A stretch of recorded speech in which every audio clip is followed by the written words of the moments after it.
Welcome to Fox 8 Extra. I'm Stefani Schaefer. Well, she is a true Cleveland legend, and she holds the key to so many Hollywood secrets. Jeanne Emser Schultz served as the director of marketing and publicity for the Cleveland landmark known as the Front Row Theater. And that was in Highland Heights. It truly put Highland Heights on the map. And of course, this amazing theater was in action from 1974 to 1993. It was a rotating stage, and it hosted so many people, every A-lister you can imagine in that 19-year span. And Jeanne, you knew all of them. Welcome. Thank you. So good to see you. I've known Jeanne for, I want to say, more years than we want to say. Years. Yeah, oh yeah, true. But it's so good to see her, and I see her usually once a week. So, and your stories in this book, because you've been on the morning show, but we only had like 4 minutes to talk. Mm-hmm. So we need not just a half hour. We really need an hour, but this will be part one. Okay. How's that? You wrote this book. Tell us why you wrote this book. Well, this was my COVID book because I was working at Playhouse Square, and of course all we were doing were closing shows because of COVID. We didn't realize how long it was going to last.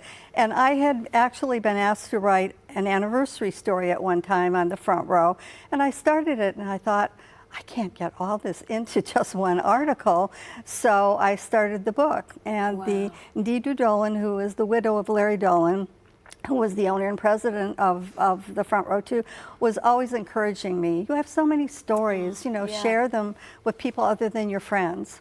So that's how I wrote the book. So you grew up in Toledo. Yes. And you were a writer, and that's what brought you to Cleveland the first time. I came for my dream job, which was at the Plain Dealer. Wow. Which is what I always wanted to do, and I thought I would always be doing that until my colleagues say that I went over to the dark side, which was entertainment PR.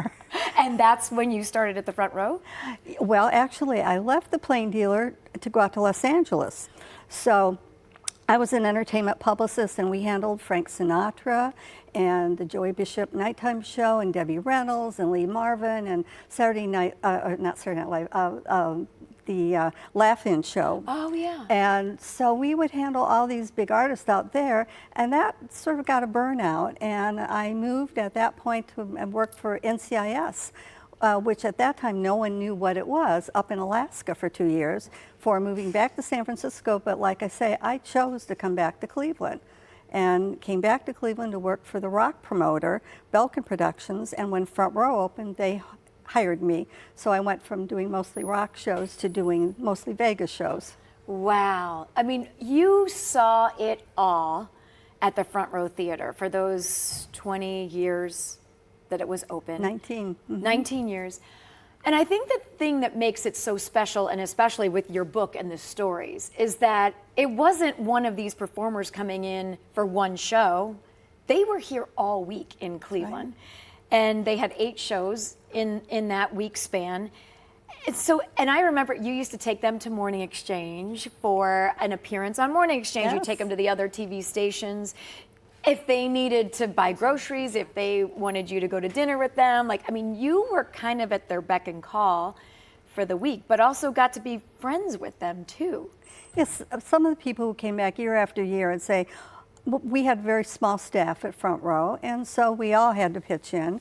And our driver, Jimmy Konzerski, had days where he'd be taking Barbara Mendrell and her family and her kids to Cedar Point for the day. Oh my gosh. Or Joan Rivers and John Davidson out to antique shop in Amish country. And they also like to go on Saturday morning or during the week to SeaWorld when SeaWorld was still here. Oh, so wow. We got them around. We'd take them to the baseball games, and they'd sing, if it was a vocalist, they'd sing the national anthem and then get to watch some of the game. So they were like family, and then little by little, every year they came in, it was like a family reunion. When Liberace came in fact, his manager was from Shaker Heights. So he always couldn't wait to go back and see, his home and meet some people. And Bob Hope too. Bob Hope grew up here. Every time he came back, he went to his old neighborhood to walk through. And I'm sure people saw him in the limousine like Bob Hope in my neighborhood. Wow, that's amazing. That had to have been an incredible experience for you to really get to know these people. I'm sure you got Christmas cards and all of that stuff too. We have a whole line of Liberace Christmas cards. Oh my gosh! Every year it was a big thing to get, what is he going to do to top himself from the year before? Wow. So we have many of those. And from our speakers too, like Marlo Thomas and Bob Newhart. And I said, but the note that I treasure the most was from Louis Anderson, the comedian. He was so nice to everybody, and he's the only performer that I know of that sent everyone who we worked with at Front Row a thank you note afterwards saying, thank you, you helped make my performance spectacular that week. And that was, no one else did that, so that was sort of nice to get that from, and it was handwritten, and it was his writing because we had his autograph, so we knew it was his writing. Yeah, how special. What was one of the most unique things about the Front Row? Because there aren't theaters like that or theaters in the round really anymore. I went to a lot of shows. My parents would take me to see some performers, and you felt all the seats. There wasn't a bad seat in the house, and you felt it was such an intimate way to see a performer in the round. Well, there was no seat farther than 60 feet away. There were no poles around. Even the loges around the back were elevated. And of course, the people in the front row were sitting down, and the stage was only up about this far, and they were about as close as we are almost to this coffee table. Wow. So, and I told that story about Robin Williams, a lady in the front row with her camera going like this, and he goes, lady, what do you want to take pictures of my nose hair? And she goes, he says, give me that camera. And so she reluctantly handed it over, and he grabbed it, and he had those elastic pants on, and he pulled it out and put the camera down and pulled out the flash, and everybody roared. Oh my And he handed gosh. it back to her, and he says, tell me how that one comes out. Oh my gosh! So if that lady's out there somewhere with that photo, we would love to see that photo. Oh my God, for a late night show. What were some other memories like that, like with Robin Williams? I mean, gosh, you have to, I know you have so many, and that's why you put it all in a book. Any intimate moments like that too with performers that you can think of pulling people from the stage? Well, there were a lot of performers that, like with Joan Rivers, she got a call that someone very close to her had been diagnosed with cancer, and those were the days too when cancer was a little bit more of a death sentence than it is now. And she was scheduled to do all these interviews that day, and I said, are you sure you want to do these interviews? And she said, no. Yes, I do want to do the interviews because we made the commitment and we just won't mention this, and the show goes on. And so she was a real trooper, even though she was having a really rough day that day. But one of the things that mean the most to me, like I said, my colleagues in the journalism world felt that I'd gone over to the dark side. And that some days you do feel like, well, I'm doing fluff. I'm not doing hard news, I'm doing this.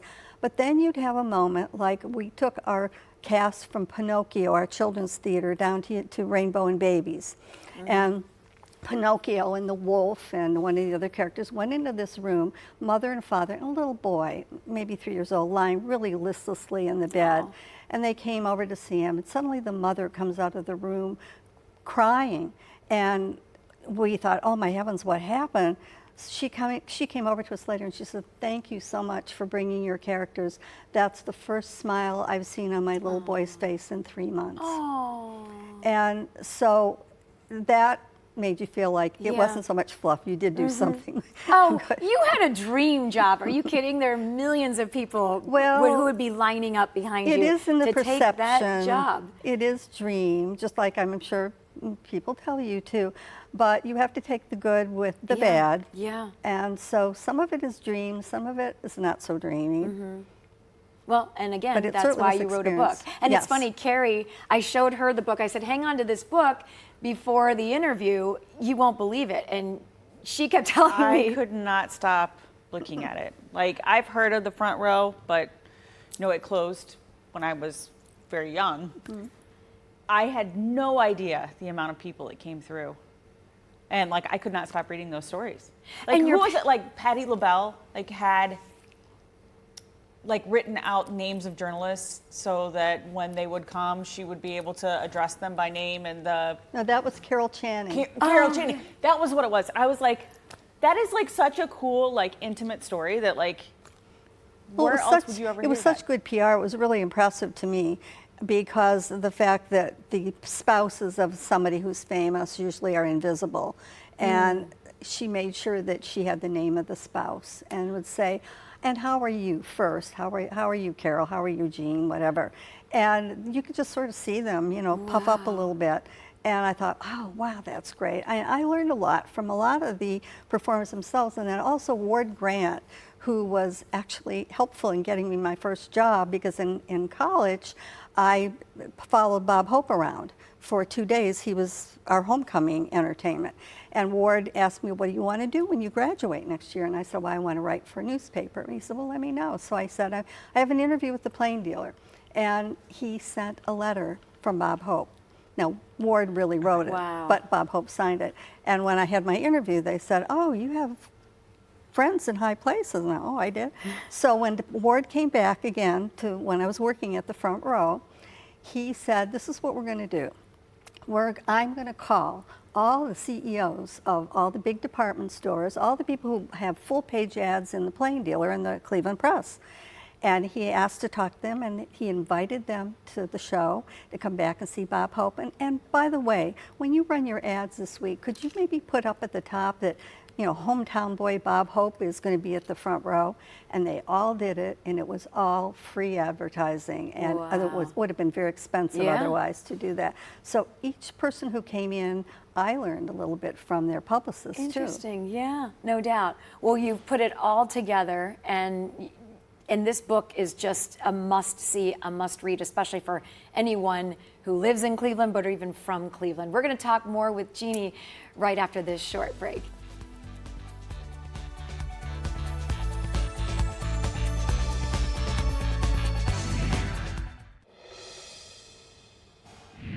Welcome to Fox 8 Extra. You know, they say what happens in Vegas stays in Vegas, but just about everything that happened in Cleveland happened in front of the woman that we're talking about today.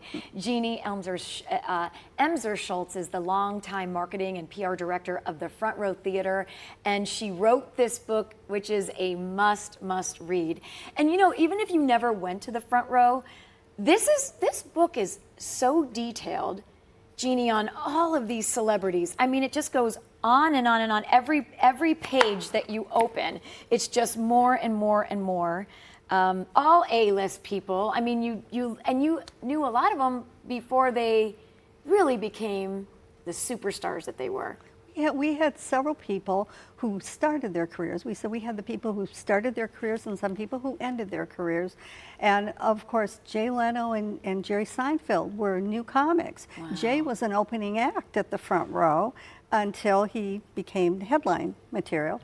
But we also had LL Cool J at the beginning of his career, Ziggy Marley, Bob Marley's son. Wow. But the most famous one was Whitney Houston. She performed in August as an opening act, unknown opening act for Jeffrey Osborne.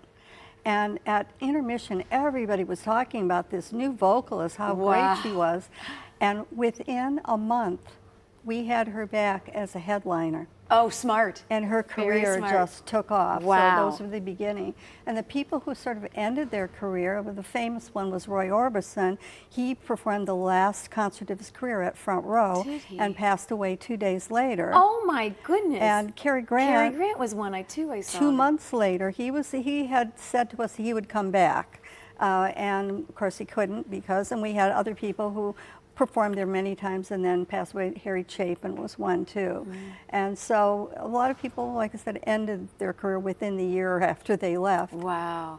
All right, we want to do a little lightning round of a bunch of questions.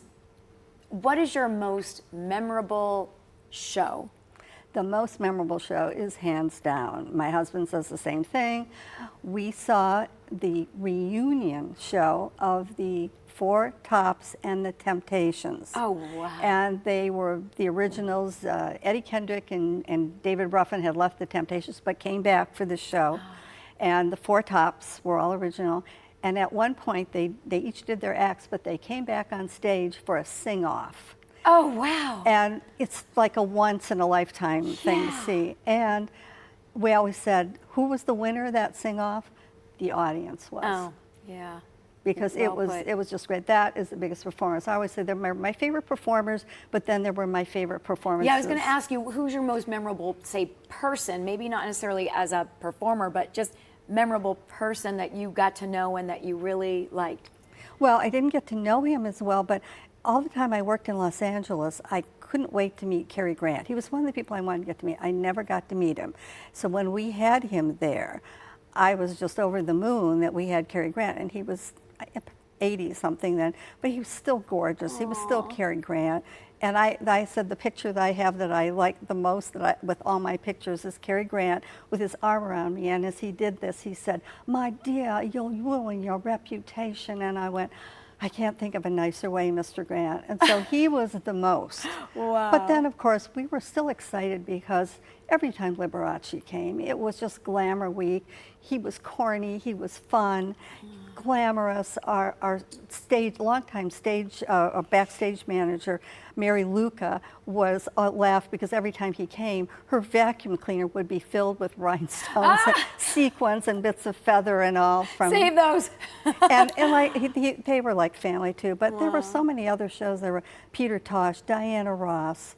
But the speakers too. We had presidents: President Carter, President Ford, Rosalind Carter. We had Julia Child, which was one of my favorites. Wow. And we have, in fact, we call it the patron saint of our kitchen.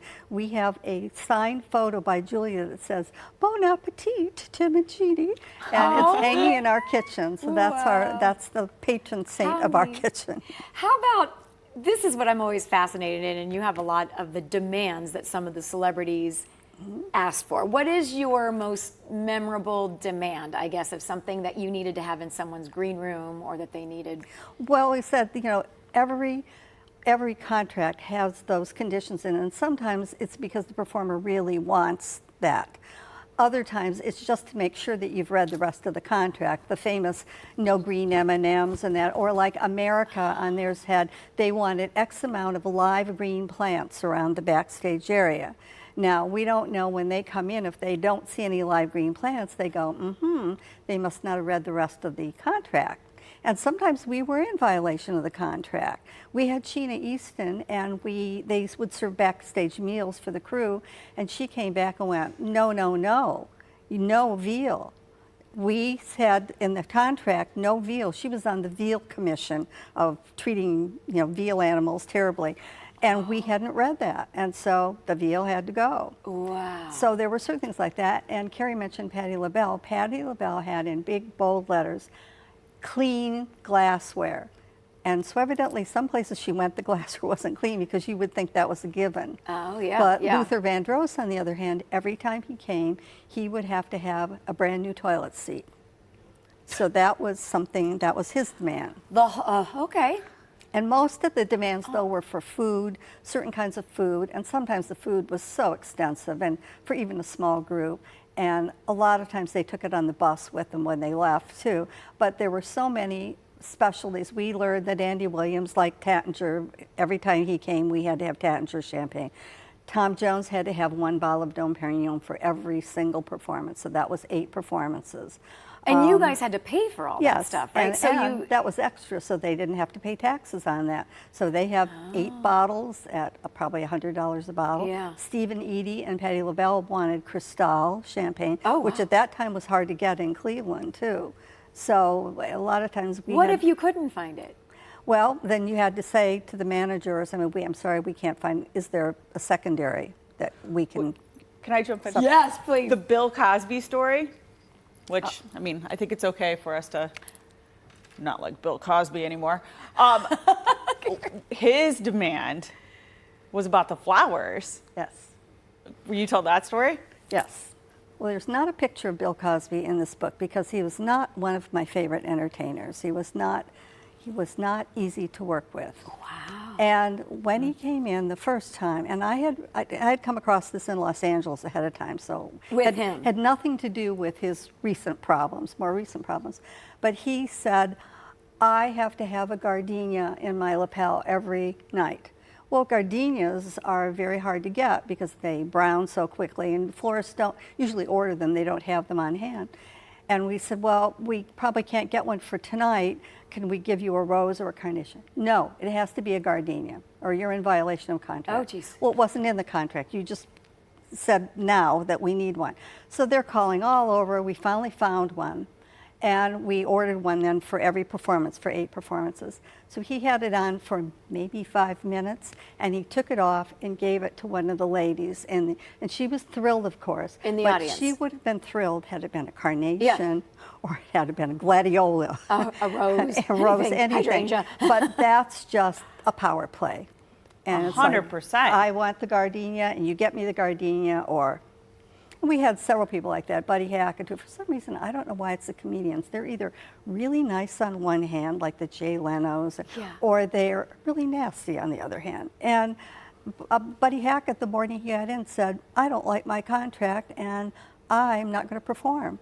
And my boss was at the racetrack with friends, and he heard his name being called. And he wasn't used to going to the racetrack that much, and his friends were, and they thought, oh my God, they never call your name at the racetrack unless someone's dead. So they said, we'll go up with you. Well, it was Buddy Hackett saying, I'm not going to perform tonight unless you give me X amount more money. And he said, well, then I guess you're not going to perform tonight because this is what the contract said, and I made this with your manager, call your manager. And so Buddy Hackett did perform, but there were several people who did that at the last minute. I'm not happy with this, or I'm not happy with this sound system, or whatever. Wow. So those were the ones, some of those people we didn't even give press to. Did you ever have a show that didn't happen? I know there was the blizzard happened, but that was Bette Midler, right? And she did the show. Well, she was supposed to be there only for 4 performances, and it was very hard to get her. We were really happy. Well, the first 2 was that famous blizzard. Yeah. And the only people who saw Bette Midler that night were the people over at the Hospitality Inn, and she did a little party for them in the lounge. But the other 2 nights, the people from the canceled 2 shows, they wanted standing only. They would pay anything. They just wanted to see her. But the fire department would not let you have standing room only, so we had to give refunds. They didn't want refunds. They wanted to see Bette Midler. And on the first night, one of the things she talked about was our boy mayor, who was Dennis Kucinich at the time. Oh. And he heard about that, and he came the next day and gave her a key to the city. Oh, wow. Because he says, I'm the boy mayor showing up. And so, but we would have liked to have her stay, and so would she have, but she had to be out the next day to film her first movie. Oh my goodness. So she had that, and we never got her back then. And the rest is history, right? How were you ever starstruck with anyone in particular that you had been so excited to meet, and you did, and then you spend a week with them? Actually, it wasn't at the front row. Everybody says, who were you most excited to meet? Well, at the front row, it would have been Cary Grant, because I was yes, you did meet Cary Grant. But the person that I always was most excited to meet was when I was working in Los Angeles, and we had performers every night on the Joey Bishop show. We would have, Candice Bergen would be on one night, or Liza Minnelli or whatever. But we had Jacques Cousteau, and I was a big fan of all his National Geographic shows that he had, and I was very interested in meeting him more than anybody else. Everybody else, you'd maybe have to do something for them, but he was just there, and he was like a star to me. Jeanne, you are a star. You are a superstar. You are a sweetheart. I love seeing you every time I bump into you wherever, but got to know you through TV early on in those years. I am so grateful to you that you put this book together. It is really something special to have. I mean, every single page is so interesting. I mean, you just go through it, and every single name, Richard Pryor, Liza Minnelli, Dolly Parton, and you have written all of this stuff about them. I mean, it's just, you bring the front row really back to life. You really, well, truly at first, do. I thought that maybe only people who went to the front row, and everyone I talked to has a story, and I love to hear other people's stories about what happened when they were at the front row. Some of your staff, for instance, were telling me. Everyone's hunting her down, telling her But I thought stories. it would only be interesting, but now I'm finding out people are saying, well, they really enjoy reading about the performers, and some of the jokes, the performers too. The comedians seem to be the favorite chapter of it, and for people like, we had George George Burns. And I always remember somebody said to him, well, George, you're in your 90s and you say you're going to live to be 100 because you're booked at the Palladium on your 100th birthday. And they said, well, what do you want for your birthday? And he goes, I'd like a paternity suit for my birthday. So the jokes are ones that everybody can relate to. Yeah, he was funny. Oh my goodness. Well, you're amazing. These stories are incredible. I loved going to the front row growing up in this area in Alliance. My family would bring me up, and I told you we got to see Tony Orlando. I was a young girl and gave him a rose on stage, and he gave me my first kiss ever. But we all had those magical moments of going to those shows. You can get your book where? Well, it's a lot of places now. It's at Fireside Books in Chagrin. It's at Loganberry.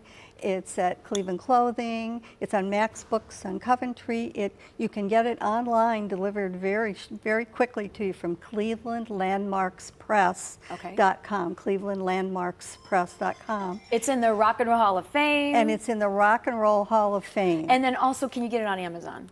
Not yet. Not yet. Not Okay. on Amazon. It'll probably be a few months on Amazon. We're selling it locally first. Good. That's great. Thank you so much. Appreciate it. Jeanne, you are amazing. Thank you for being with us for Fox 8 Extra. And if you thought this just today, we just really tip of the iceberg, because it's all in this book and you'll absolutely love it. We'll see you again next week. So long.